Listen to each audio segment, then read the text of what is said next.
Assalamualaikum warahmatullahi wabarakatuh. Selamat siang. Selamat siang Pak Yuka. Waalaikumsalam warahmatullahi wabarakatuh. Selamat siang, Pak. Oke, pada kesempatan kali ini Minggu tanggal 21 Februari 2021 bertindak sebagai penguji pertama yakni Bapak Sucipto Basuki, Eskom MT, dan penguji kedua Yoga Priastomo, STMkom, untuk mahasiswa dengan nama Idam Mubarok dengan NPM 2016 804 351 dengan judul skripsinya yakni rancang bangun aplikasi agen Daku Travel sebagai aplikasi praktis agen media eksternal berbasis web pada PT Al-Amin Mulia Lestari Daku Travel. Oke, baik. Pada kesempatan kali ini kita akan beritahu aturannya bahwa yang pertama sidang ini dimulai dengan presentasi oleh Mas Idam 10 menit, dilanjutkan langsung nanti dengan presentasi program ya. Oke, silakan dimulai. Oke, langsung saja Pak ya ke presentasi. Saya mulai.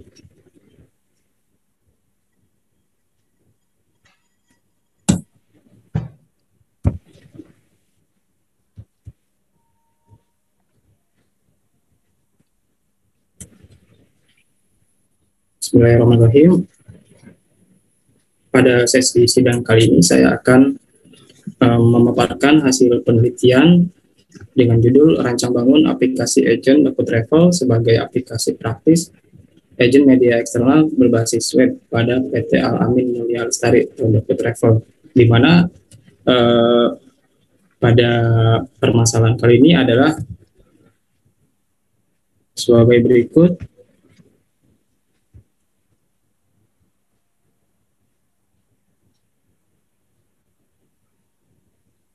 Latar belakang daripada masalah ini adalah belum adanya aplikasi untuk memesan paket perjalanan dan juga mendaftarkan calon jamaah.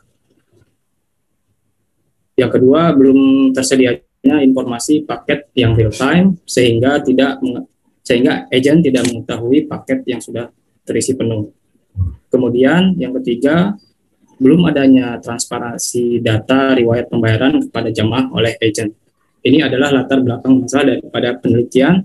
Selanjutnya, untuk batasan masalah pada penelitian ini adalah aplikasi ini dibangun berbasis web. Untuk aplikasi ini dibangun khusus untuk tim keagenan Daku Travel, bukan untuk jamaah mandiri. Selanjutnya, aplikasi yang dibangun ini meliputi pendaftaran jamaah, pemilihan paket, pengecekan transaksi, serta pembayaran oleh jamaah. Nah, jadi ilustrasinya di sini adalah ketika agent pilih paket, kemudian booking, selesai. Untuk jamaah itu nanti cek kode bookingnya, nanti menampilkan tampilan informasi detail, informasi pribadi maupun pembayaran. Nah, tujuan daripada penelitian ini adalah untuk membangun sistem informasi yang digital untuk memudahkan agent dalam melayani tamu Allah. Jadi aplikasi ini dibangun memang berdasarkan yang tadinya konvensional menjadi sebuah aplikasi digital. Adapun metode penelitian ini adalah kualitatif deskripsi, di mana disajikan dalam bentuk bukan dalam bentuk angka maupun simbol, melainkan dalam bentuk hasil dalam bentuk laporan yang akan dijadikan sebuah bahan pertimbangan penelitian. Dan juga untuk metode perancangan sistemnya di sini menggunakan waterfall, di mana menggunakan struktur sistematis dan menganut rapi. Sistem waterfall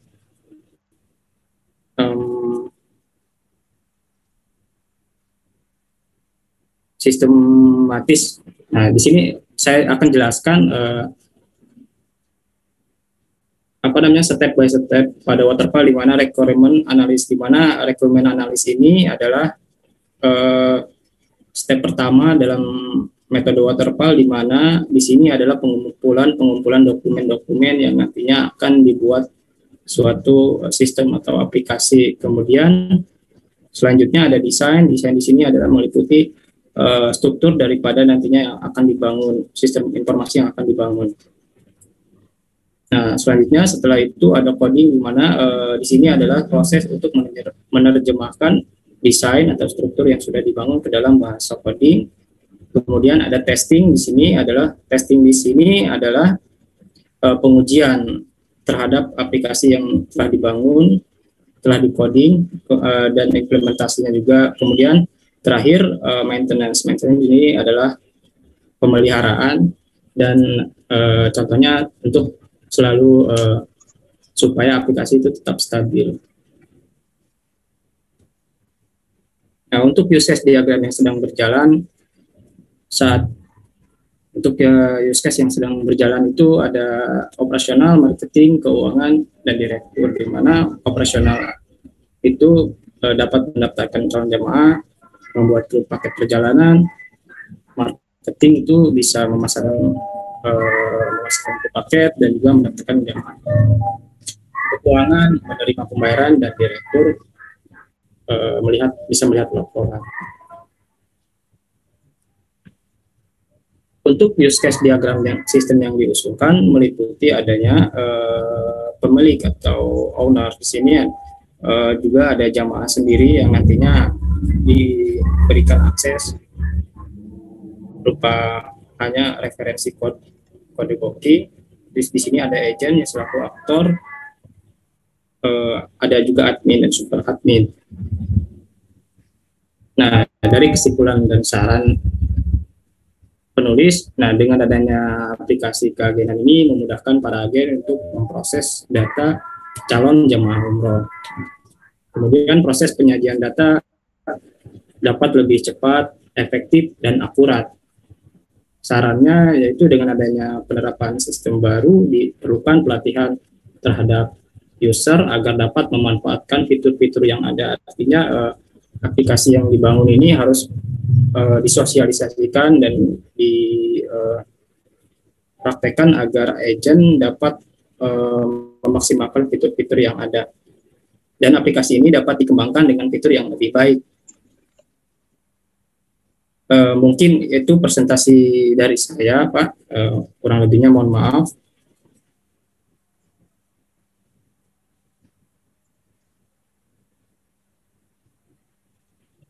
Selanjutnya mungkin untuk pembahasan daripada programnya, Pak. Ya, silakan demo.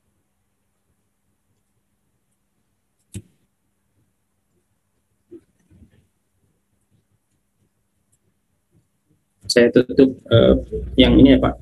Ya, ya.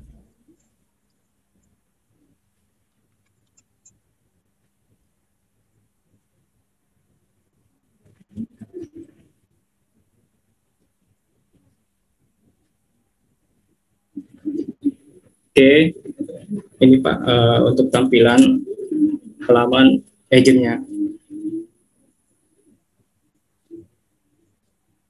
Di mana saya akan masuk sebagai agent. Inspect elemennya di close aja tuh. Oh, ini Pak, soalnya ini mobile device. Jadi mobile device ya. Okay.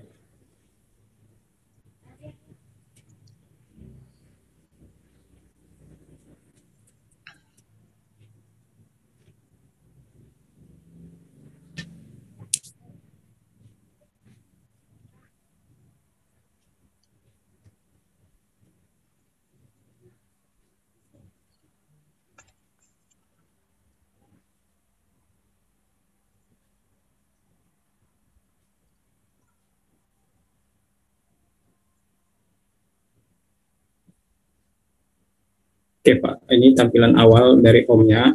Sini ada paket, juga ada banner. Langsung saja saya praktekkan. Misalkan ada orang yang mendaftar sebagai jemaah. Sini ada detail paketnya, mana agent juga dapat mengetahui sisa kuota yang tersedia pada paketnya.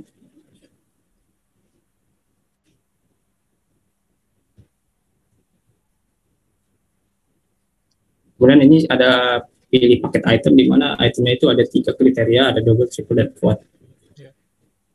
Di mana double ini adalah satu satu kamar berdua, triple itu 3 kamar, 1 kamar bertiga, dan quad itu 1 kamar berempat.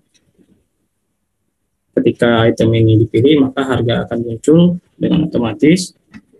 Kemudian kita agent memasukkan nama calon jamaah yang akan didaftarkan.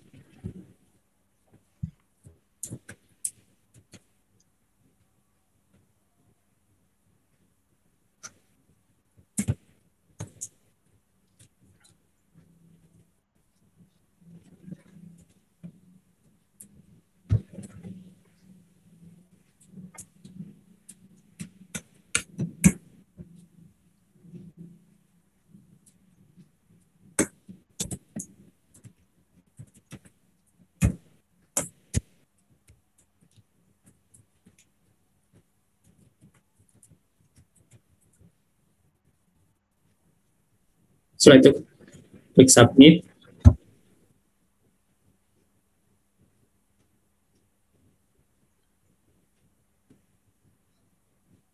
Mohon maaf agak lama ya Pak.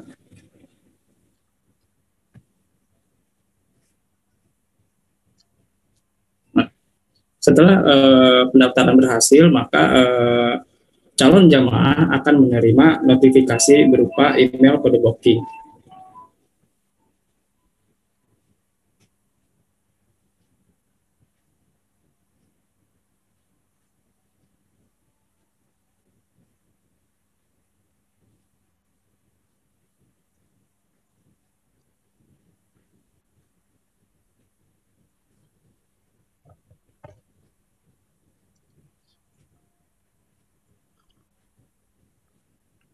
Oke, untuk agent sudah selesai mendaftarkan jamaah, maka nanti jamaah itu akan terdaftar di list jamaahnya, dan statusnya itu akan terdaftar sebagai calon jamaah baru. Ini ya, untuk detailnya ada di sini. Bicara.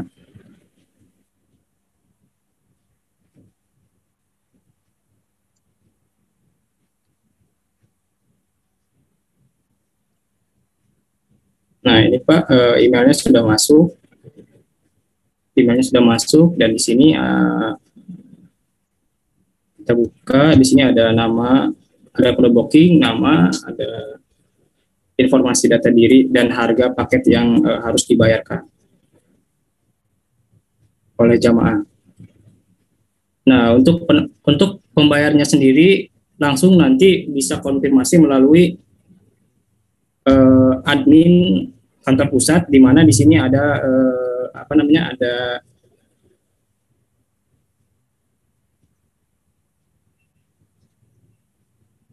ada pemberitahuan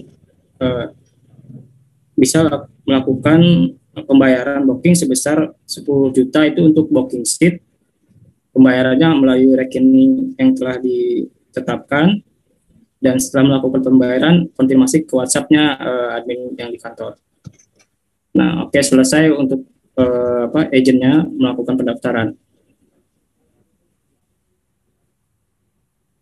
Nah, kemudian saya akan ke admin daripada agen ini.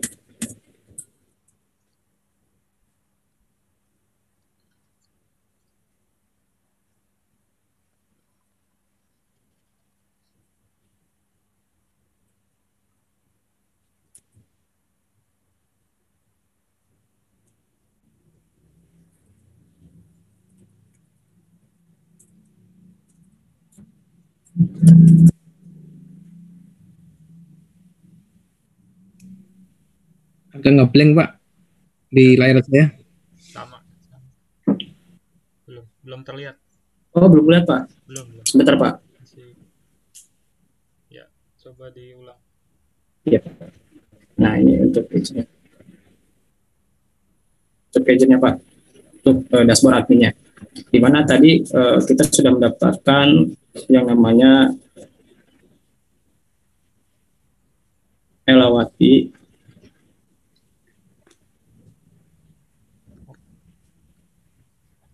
Maaf ya Pak, agak Itu loadingnya agak lama karena memang itu portnya berapa tadi ya? Yang untuk biasa. ya Ini kan portnya 8.000 nih.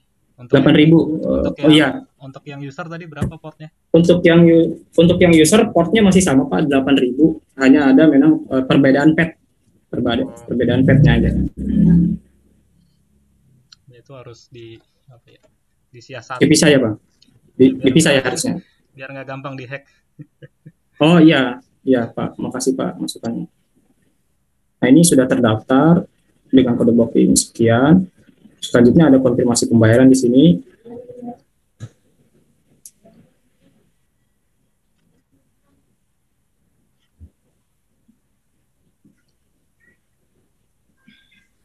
Jadi diasumsikan Elawati ini bayar 10 juta. Nah, ketika diklik Elawati muncul nominal sisa pembayarannya. Kalau dia belum bayar mungkin tagihannya tagihan normal. Ketika ada pembayaran, tagihannya akan otomatis berkurang.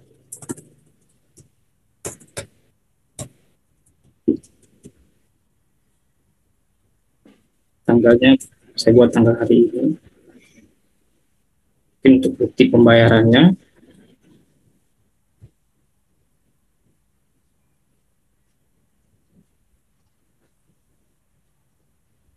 saya coba dulu.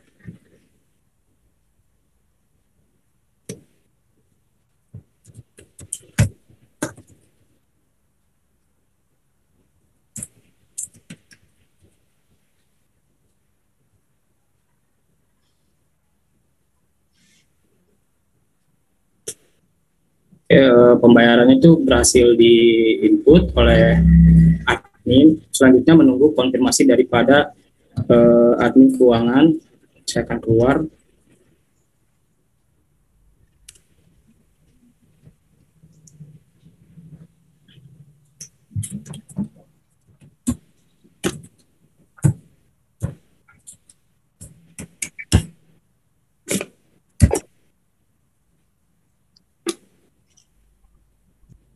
Oke, nah di sini saya sudah masuk sebagai admin keuangan, di mana telah terjadi transaksi pembayaran. Nah di sini dengan nama, dengan kode booking, kemudian tanggal dan nominal pembayaran, serta catatan dan status konfirmasi. Nah, ketika status ini konfirmasi, keuangan akan mengecek daripada uang yang masuk dan berdasarkan bukti transaksi tersebut. Jika dinilai ini sudah betul, maka selanjutnya akan di-approve oleh tim keuangan baru. Kemudian statusnya akan berubah menjadi aktif pada sisi pada sisi aplikasi agennya. Nah, kemudian pembayaran ini akan masuk ke dalam list pembayaran. Artinya ini sudah dibayar. Nah, ini sudah terbayar. Kemudian di sini juga ada laporan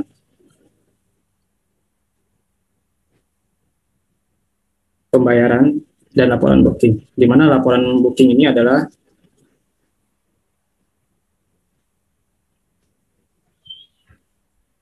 laporan nama-nama jamaah yang telah mendaftar. Di sini ada filter untuk dari tanggal ke tanggalnya, filter periodnya. Saya akan filter, coba.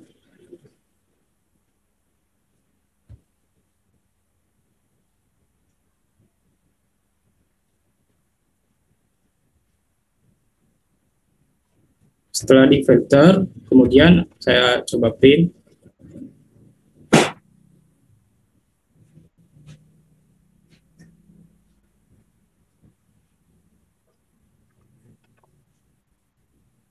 Ini hasil daripada print laporan booking. Baik, selanjutnya di sini ada laporan pembayaran juga sama.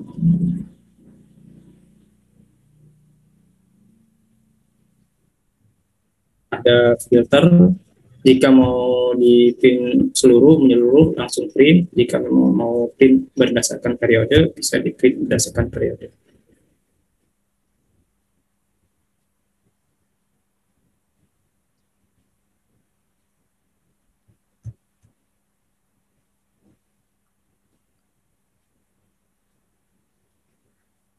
Ini laporan pembayarannya. Lalu selanjutnya tadi untuk pengecekan di sisi jamaah menggunakan kode booking, saya akan coba copy. Saya akan kembali kepada mobile device tadi.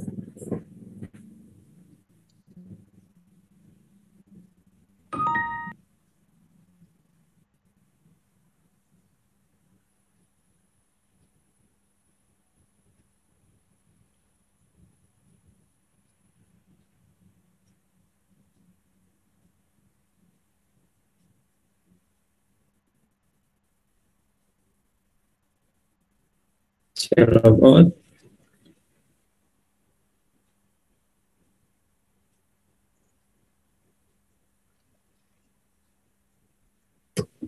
Kemudian saya akan bertindak sebagai aktor jamaah. Saya akan mengecek kode booking saya berdasarkan pendaftaran.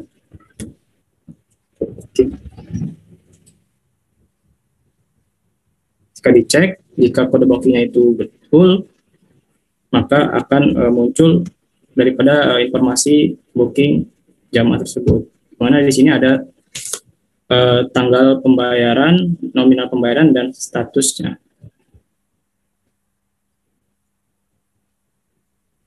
Oke, untuk owner itu hanya ada laporan yang tadi diperlihatkan di dashboard admin tersebut, Pak. Mungkin itu aja programnya yang bisa saya presentasikan, Pak.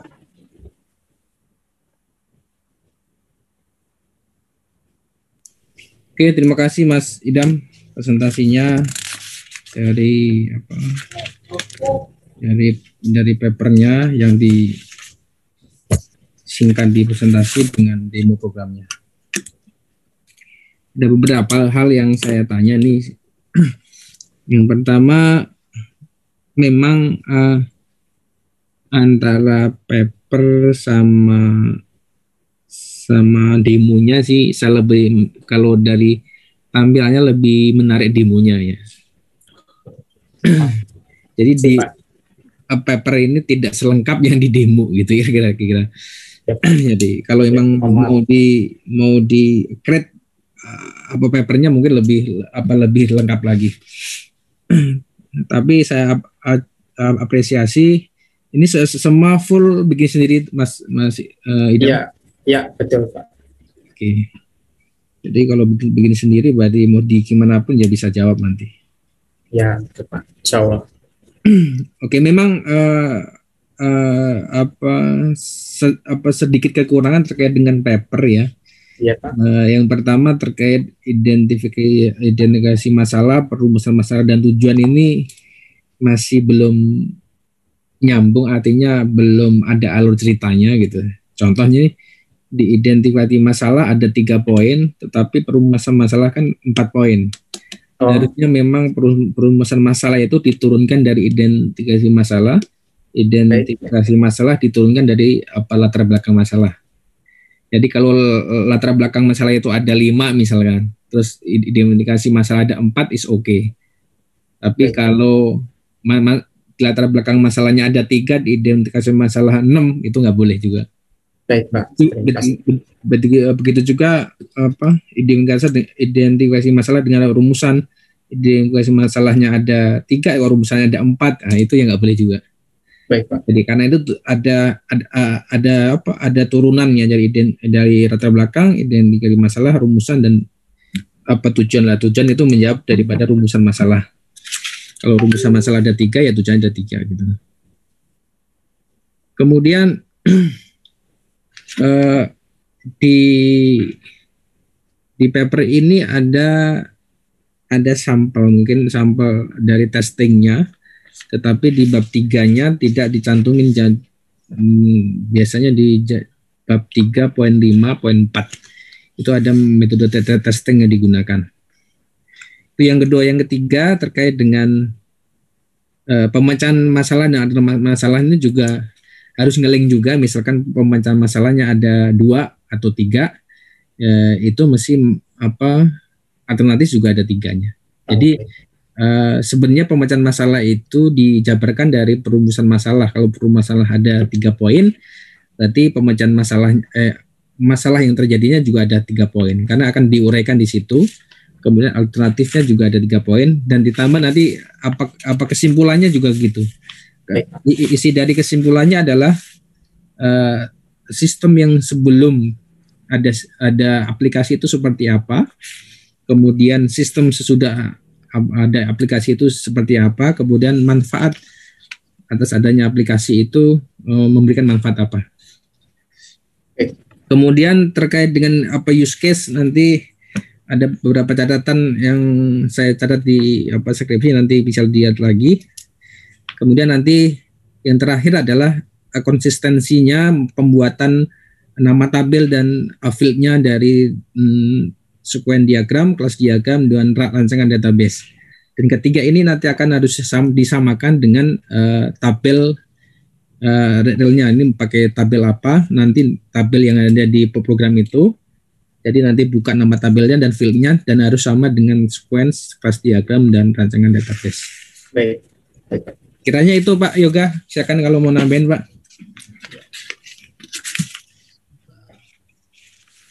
Oke, ya terima kasih Pak. Dari saya mungkin di bab 1-nya sama tadi dengan Pak Cipto ya. Masalah misalnya tujuan itu harus berelasi dengan rumusan masalah gitu ya. Kemudian mungkin perlu juga tadi saya baca memang ada statistik ya, sedikit statistik di latar belakang. Mungkin perlu juga ditambah statistik calon jemaah atau jemaah yang pernah mendaftar gitu ya. Kalau belum, kayaknya belum ya. Nah, sehingga nanti ada justifikasi untuk pembuatan sistem. Kemudian untuk use case tadi sama catatannya saya udah tulis. Kemudian boleh buka backend-nya nggak? Iya Pak. Backend database-nya, pengen lihat aja gitu. Oh, database-nya. Ya, iseng. Sebentar ya Pak. Ya, sambil itu dibuka, mungkin saya pertanyaan terakhirnya ini. Di bab 2 itu ada bahasan tentang MVC ya. Iya. Ya. Kira-kira perkembangan terakhir MVC udah sampai mana sih gitu? Atau MVC itu awalnya dikenalkan dari apa? Nah, mungkin Mas Idam bisa cerita coba sambil menjawab. Oke, sambil saya buka ini ya. Iya. Backend-nya saya sedikit akan membahas tentang MVC-nya. Jadi MVC itu model view controller, di mana biasanya diterapkan pada sistem yang sudah berbasis object oriented programming. Nah, object oriented programming ini awalnya itu diterapkan dalam bahasa Java, dalam bahasa VB itu sebetulnya Java ya. Kemudian di bahasa scripting juga awalnya menggunakan metode prosedural. Akhirnya mereka juga menggunakan metode OOP untuk perancangan perangkat lunak atau ya. Terus juga untuk perkembangan sekarang di MVC itu ada yang namanya framework, di mana framework ini adalah kerangka kerja yang memudahkan pengembang untuk membuat aplikasi yang skalanya sudah besar. Mas Idam pernah main .NET ya? Kalau untuk .NET sih saya belum terlalu jauh Pak. Kalau untuk .NET biasanya di web sih Pak. Di web ya? Ya. Oke. Iya, coba buka sedikit intip tabel database-nya. Oh ya. Habis itu kita selesai.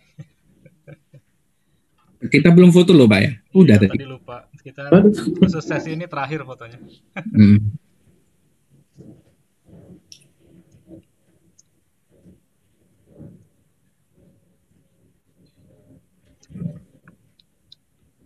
untuk perancangan database ini Pak.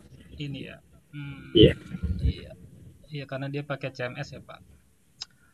Iya. Di sini tabelnya 27, soalnya di tulisan kamu kan 11 ya. Oh, kalau ini memang defaultnya sih Pak. Saya nggak pakai default ya. Iya, ngerti. Oke. Oke Pak, cukup Pak. Terima kasih. Oke, terima kasih Pak Yoga. Ya. Sebelum kita tutup, kita foto terlebih dahulu, minta di plus share screen-nya. Oke, kita foto ya, sebentar. Oke, foto 1, 2, 3. Oke, sudah Pak. Oke, terima kasih Pak Yoga. Mas Idam minta ditutup presentasinya, kemudian live di Zoom ya. Baik, terima kasih atas sidangnya Pak, waktu sidangnya. Baik, mungkin saya tutup. Billahi taufiq wal hidayah. Wassalamualaikum warahmatullahi wabarakatuh. Waalaikumsalam warahmatullahi wabarakatuh. Terima kasih Pak. Oke, sama-sama. Siap.